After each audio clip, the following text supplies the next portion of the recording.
Cruise News Today with Doug Parker. Good morning. Here's your cruise news for Friday, January 16th.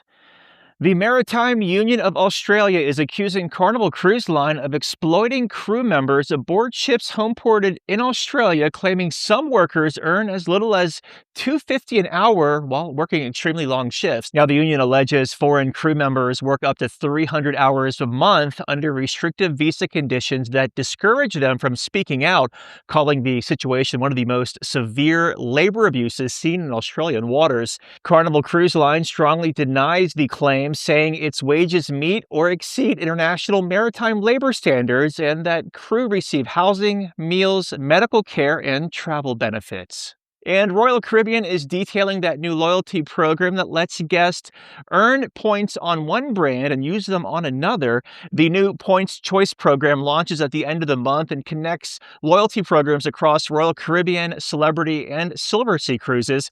Guests will earn the points as usual, then have up to 14 days after the sailing to decide which brand the loyalty program points will be assigned to. Points Choice builds on the company's existing Status Match program and is designed to keep loyal cruisers within the Royal Caribbean ecosystem. And Norwegian Cruise Line has opened bookings for the upcoming Norwegian Aura, debuting in 2027. The nearly 170,000 gross registered ton ship will carry around 3,800 guests and homeport in Miami after its inaugural season in Europe. Aura will feature a massive new open-air complex called Ocean Heights. That's basically a water park, a ropes course, and family attractions. 7-day Caribbean cruises include stops at Great Stirrup and Harvest Key. And Disney Cruise Line reached a major milestone on Thursday as Disney Adventure arrived into Port Canaveral early Thursday morning, just ahead of its Asia debut. Now, the ship was originally built as Global Dream for Dream Cruises, but they went bankrupt. Disney acquired the unfinished hull in 2022 for about $40 million. Now, the ship will be in Port Canaveral for about 2 weeks. Then Disney Adventure will sail over to Singapore, where it begins sailing on March 10th.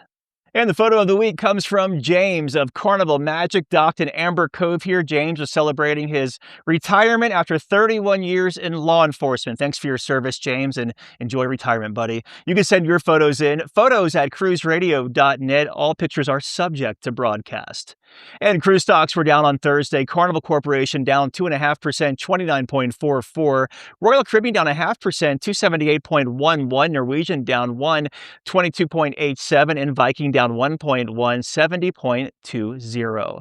If you have a lead on a story, let us know. tips@cruiseradio.net. And have yourself a great weekend. Here in Las Vegas, I'm Doug Parker with Cruise News Today.